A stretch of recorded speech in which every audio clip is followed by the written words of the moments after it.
पहलगाम आतंकी हमले के बाद उकसाने वाली और सांप्रदायिक रूप से संवेदनशील सामग्री फैलाने के आरोप में भारत सरकार ने 16 पाकिस्तानी यूट्यूब चैनल्स को ब्लॉक कर दिया है।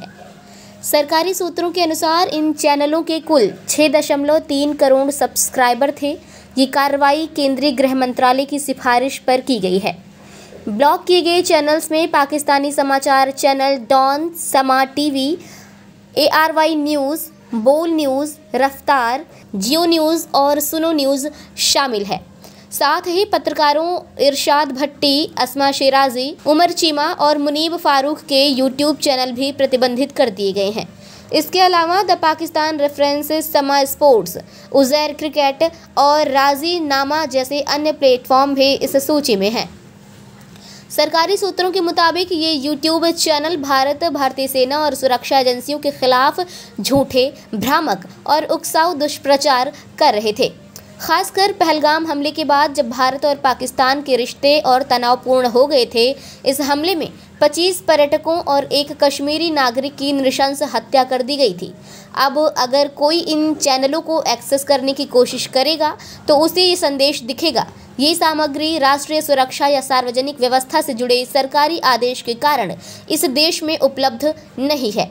अधिक जानकारी के लिए गूगल ट्रांसपेरेंसी रिपोर्ट देखें। पहलगाम हमले के बाद भारत ने पाकिस्तान के खिलाफ कड़ा रुख अपनाया है। भारत ने सिंधु जल संधि और पाकिस्तानी नागरिकों के लिए वीज़ा सेवाएं भी निलंबित कर दी हैं। बता दें कि इसके जवाब में पाकिस्तान ने कहा है कि वो भारत के साथ सभी द्विपक्षीय समझौतों, जिसमें शिमला समझौता भी शामिल है, उसको निलंबित करने का अधिकार रखता है। प्रधानमंत्री नरेंद्र मोदी ने कहा है कि इस हमले में शामिल लोगों और उनके सरपरस्तों को ऐसी सजा दी जाएगी जिसकी उन्होंने कल्पना भी नहीं की होगी। उन्होंने देशवासियों से वादा किया कि हर आतंकी और उनके मददगारों को खोजा जाएगा, पकड़ा जाएगा और दंडित किया जाएगा। वहीं सोमवार को भारत सरकार ने BBC की पहलगाम आतंकी हमले पर की गई रिपोर्टिंग पर कड़ी आपत्ति दर्ज कराई। BBC ने अपनी एक रिपोर्ट में, जिसका शीर्षक था Pakistan suspends visas for Indians after deadly Kashmir attack, इस आतंकी घटना को मिलिटेंट अटैक, उग्रवादी हमला बताया।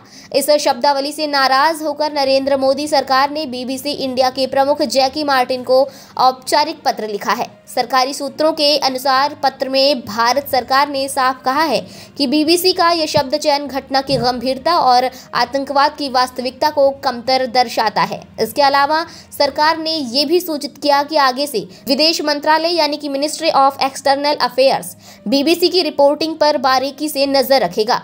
भारत का कहना है कि इस प्रकार की रिपोर्टिंग न केवल भ्रामक है बल्कि आतंकवाद जैसे गंभीर मुद्दे को हल्के में लेने जैसा है, जो कि अस्वीकार्य है। ब्यूरो रिपोर्ट, खबर 24 एक्सप्रेस, नई दिल्ली।